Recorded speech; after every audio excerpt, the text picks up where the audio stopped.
مشاهدينا الأكارم، أسعد الله أوقاتكم أينما كنتم بكل خير. نشرة الأخبار نقدمها من الفضائية الإريترية، نستهلها بالعناوين. الوزير عثمان صالح يتباحث مع نظيره المصري لتعزيز الشراكة الاستراتيجية. كلية مينفح للهندسة والتكنولوجيا تخرج 297 طالب بالبكالوريوس والدبلوم. مهرجان إريتريا لعام 2026 منصة لاستعراض الشباب إمكاناتهم في الابتكار والإبداع. هجوم على موكب للجيش في شمال مالي.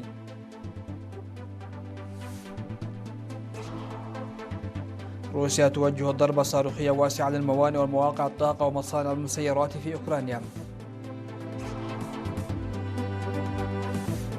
وكندا توقع اتفاق مع شركة ألمانية لتزويدها بغواصات. أهلا بكم. عقد وزير الخارجية السيد عثمان صالح لقاء مع الدكتور بدر عبد العاطي وزير الخارجية والتعاون الدولي المصري بالخارج اليوم الأحد 19 من يوليو في القاهرة، تناول سبل تعزيز الشراكة الاستراتيجية بين البلدين وتنسيق المواقف إزاء القضايا ذات الاهتمام المشترك، وتبادلا الرؤى حول تطورات الأوضاع في منطقة القرن الأفريقي. وأكد الوزير بدر عبد العاطي عمق العلاقات التاريخية التي تجمع البلدين الشقيقين، مشددا على دعم مصر الكامل لدولة إريتريا من أجل الحفاظ على سيادتها ووحدة وسلامة أراضيها، مشيدا بمخرجات الزيارة الثنائية الناجحة الأخيرة لفخامة الرئيس إسياس أفورقي إلى مصر في إطار دفع وتعزيز العلاقات بين البلدين في شتى المجالات، مؤكدا أهمية مواصلة البناء على مخرجات زيارة المستشار الاقتصادي لفخامة الرئيس إسياس أفورقي لمصر في أبريل 2026، وكذا الزيارة المشتركة لوزيري الخارجية وزير النقل المصريين لأسمر في مايو الماضي مع وفد من رجال الأعمال المصريين، بما في ذلك تفعيل اتفاق التعاون في مجال النقل البحري الذي تم توقيعه في أسمر. كما أعرب الوزير عبد العاطي عن التطلع لزيادة حجم التبادل التجاري وتشجيع الاستثمارات المشتركة ودعم مشاركة القطاع الخارجي المصري في السوق الإريتري، خاصة في القطاعات ذات الأولوية وعلى رأسها التعدين والبنية التحتية والنقل البحري وربط الموانئ وتطوير ورفع كفاءة الموانئ الإريترية والصناعات الدوائية والثروة السمكية والإسكان، بالإضافة إلى تعزيز التعاون الفني في مجال بناء القدرات من خلال الدورات الفنية التي تنظمها الوكالة المصرية للشراكة من أجل التنمية، وذلك بما يستجيب لاحتياجات وأولويات الجانب الإريتري. وفيما يتعلق بأمن البحر الأحمر، شدد الوزيران على أن أمن وإدارة البحر الأحمر يظلان مسؤولية حصرية للدول المشاطئة له، وكذلك الرفض الكامل لأي محاولات من أطراف غير مشاطئة لفرض ترتيبات أو أدوار أمنية في هذا السياق أو لفرض نفوذها البحري بالمخالفة لأحكام القانون الدولي. من جانب آخر، التقى وزير الخارجية السيد عثمان صالح بالمستشار الخاص للرئيس دونالد ترامب السيد مسعد بولس، وخلال الاجتماع الذي استمر ساعتين في القاهرة ناقش الجانبان تحسين العلاقات بين إريتريا والولايات المتحدة فضلا عن القضايا والتطورات الإقليمية. وحضر الاجتماعات القائم بأعمال السفارة الإريترية في مصر السيد أمان عبد الواسع.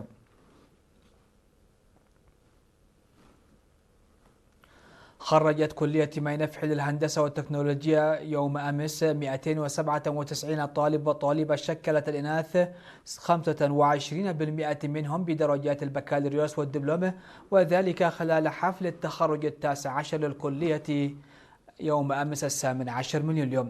خريجو البكالوريوس هم في مجالات الهندسة الزراعية والهندسة الكيميائية والهندسة المدنية وعلوم الحاسوب والهندسة الكهربائية والإلكترونية والهندسة البحرية والهندسة الميكانيكية وهندسة التعدين. وخريجو الدبلوم في مجالات تطبيقات الحاسوب وتكنولوجيا أجهزة الحاسوب والشبكات وتكنولوجيا الإلكترونيات وتكنولوجيا التعدين. وفي الكلمة التي ألقاها ضيف الشرف وزير البناء السيد أبرهة أسفها، قال إن الحكومة الإريترية وشعبها يدركان أن الموارد البشرية هي الركيزة الأساسية لتنمية البلاد، مشيرا إلى أنهم يقومون باستثمار ضخم لتهيئة بيئة مستقرة للتعليم والتعلم، حاثا الخريجين على العمل لتعظيم الاستفادة من المعرفة التي اكتسبوها، وذلك بمزيد من الجهد والتركيز والإبداع. وقال عميد الكلية الدكتور أرأي زرعي إن هذا اليوم يمثل ختام مرحلة انتقالية إلى مسؤوليات أعلى، وأشار إلى أن رحلة الخريجين ترتكز على 3 مبادئ، وهي تنمية الوعي الفكري وبناء هندسة مستدامة وتقديم خدمات مهنية. وقالت ممثلة الخريجين من جانبها إن هذا اليوم يمثل مناسبة يجددون فيها عهدهم بتوظيف مهاراتهم المهنية في خدمة الوطن والمجتمع. وفي الختام منحت الميداليات للخريجين المتفوقين في دراستهم.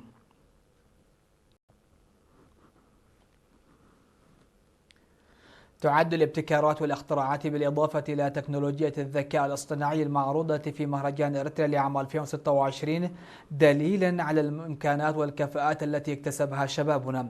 وقد أثارت الابتكارات التنافسية الجديدة والمتكاملة وفن قرص الروح ريادة الأعمال من خلال الذكاء الاصطناعي إعجاب الزوار في المحتوى المعروض، وحث الزوار الذين استطلعت وكالة الأنباء الإريترية آراءهم بأن يتلقى هؤلاء الشباب دعما مستمرا من المجتمع والجهات الحكومية وتشجيعهم، إذ يمكن تنمية الابتكار والإبداع من خلال التشجيع.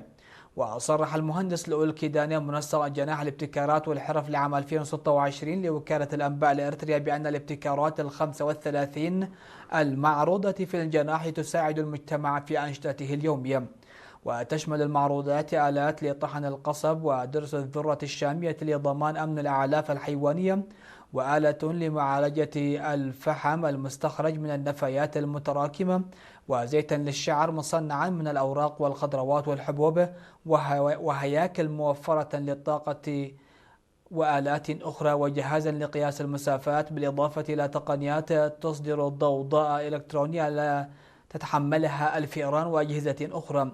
وصرح القائمون على عروض الابتكارات والاختراعات باستعدادهم لتقبل الملاحظات البناءة من الشعب وسد الثغرات، إذ يعد المهرجان منصة تتيح استعراض المعارف والقدرات.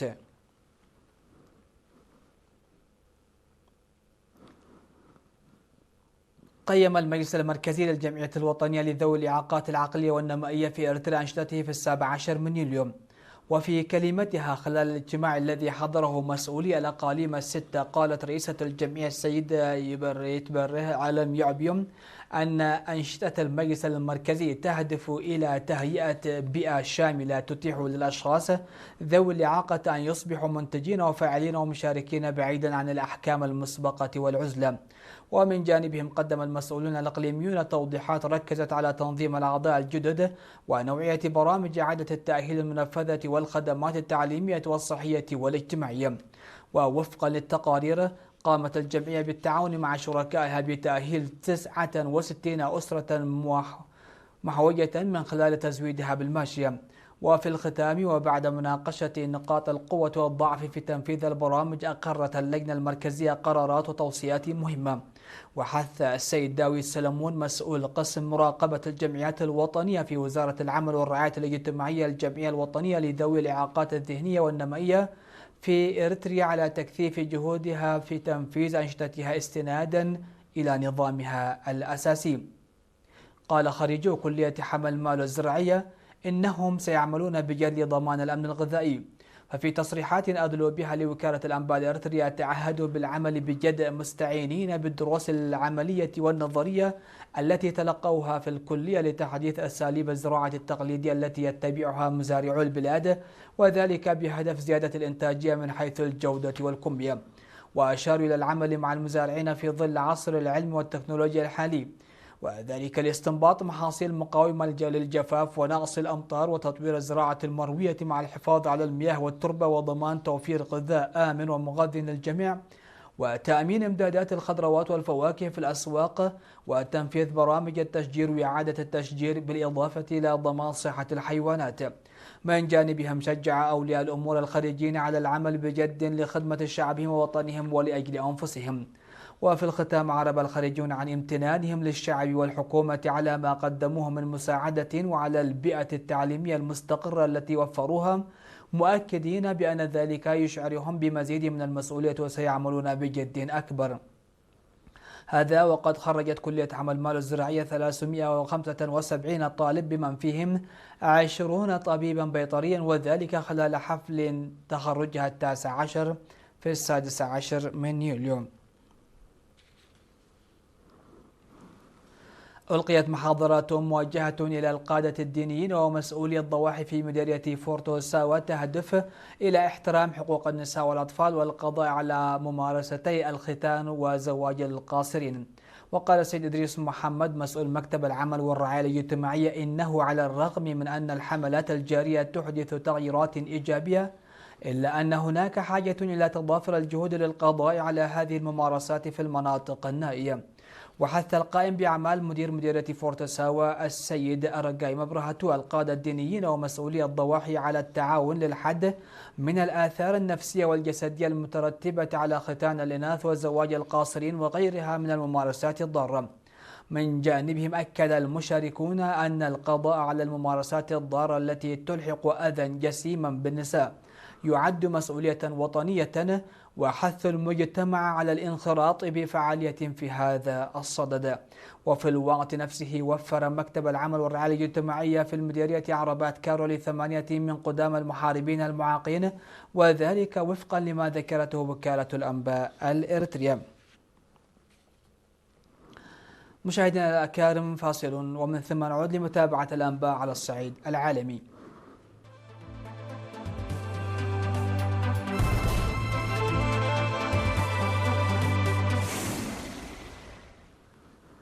أهلا بكم على الصعيد العالمي. تعرض موكب للجيش المالي كان يغادر مدينة النفيس الاستراتيجية في الشمال لهجوم صباح السبت نفذه انفصاليون من الطوارق بحسب ما أفادت مصادر عسكرية وأمنية. وفي الأسابيع الأخيرة دارت معارك عنيفة للسيطرة على مدينة النفيس. وفي مطلع تموز أدى هجوم واسع منسق بين جماعة نصرة الإسلام والمسلمين التابعة للقاعدة وانفصالي جبهة تحرير أزواد إلى الاستيلاء مؤقتا على المدينة مع محاصرة المركز العسكري للجيش الذي كانت تحميه القوات المالية المسلحة بدعم من عناصر مجموعة أفريكا كوربس الروسية شبه العسكرية.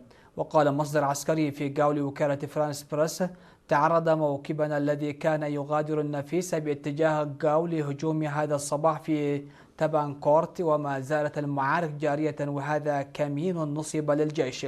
وأكد مصدر من جبهة تحرير أزواد الهجوم وصرح: هاجمنا الموكب المؤلف من حوالي 50 مركبة بين تبانكورت وتانغارا، مشيرا إلى أن العدو تخلى عن عدة معدات بما فيها شاحنات.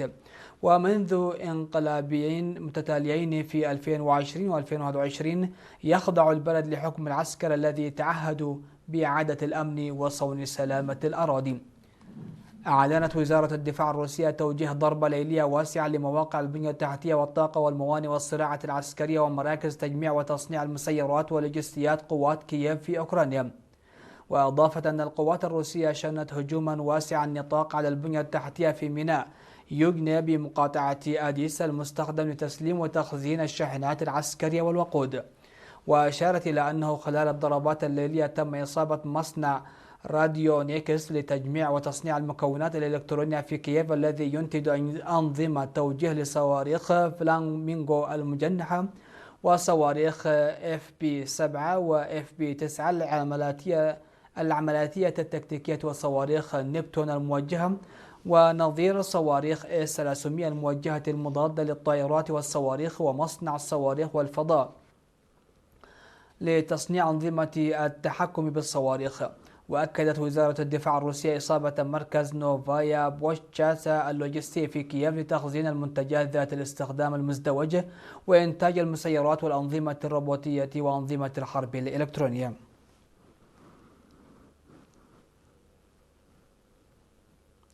أعلن رئيس الوزراء الكندي مارك كارني اختيار كونسورتيوم ألماني نرويجي تقوده شركة تايسن كروب للنظام البحرية الألمانية كالعارض المفضل لتزويد سلاح البحرية الملكي الكندي بأسطول جديد من الغواصات، مشيرا في الوقت ذاته إلى أنه من المتوقع استلام كندا عددا منها بحلول عام 2034. وقال كارني أن المنافسة كانت شديدة وأن حكومته الليبرالية كان عليها اتخاذ قرار صعب في الاختيار بين العرض المقدم من تايسن كروب ومنافستها الكورية الجنوبية هانهو.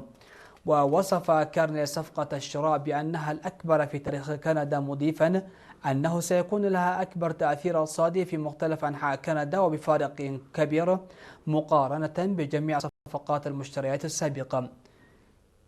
وتنوي كندا شراء ما يصل إلى 12 غواصة، وقدرت تكلفة الصفقة بما يصل إلى 24 مليار دولار. وستحل الغواصات الجديدة مكان الأسطول الحالي المكون من 4 غواصات متقادمة من طراز فيكتوريا تعمل بالديزل والكهرباء، اشترتها كندا مستعملة من المملكة المتحدة عام 1998.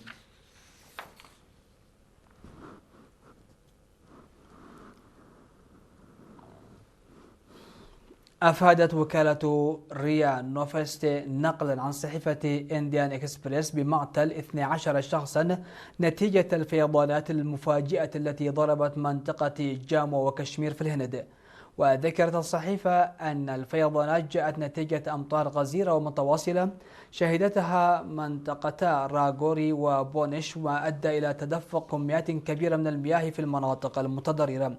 وبحسب إنديان إكسبريس تسببت الفيضانات في جرف عدد من السيارات إلى جانب تدمير منازل وطرق في منطقتي بونش وراغوري اليوم الأحد. وأوضحت الصحيفة أن العديد من المنازل تعرضت للغرق جراء مياه الفيضانات، كما تضررت البنية التحتية المحلية بسبب تدفقات الطين التي اجتاحت المناطق.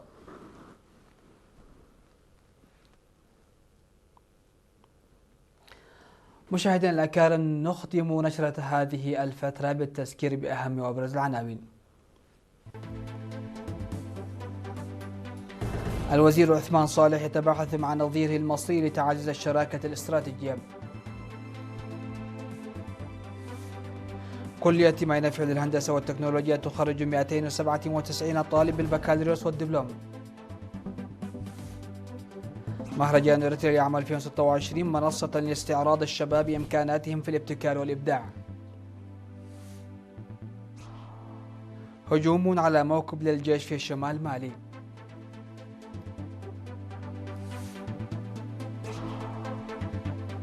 روسيا توجه ضربة صاروخية واسعة للموانئ ومواقع الطاقة ومصانع المسيرات في أوكرانيا. وكندا توقع اتفاق مع شركة ألمانية لتزويدها بغواصات. سادتي سيدات، هكذا نكون قد وصلنا وإياكم إلى نهاية نشرتنا لهذه الفترة.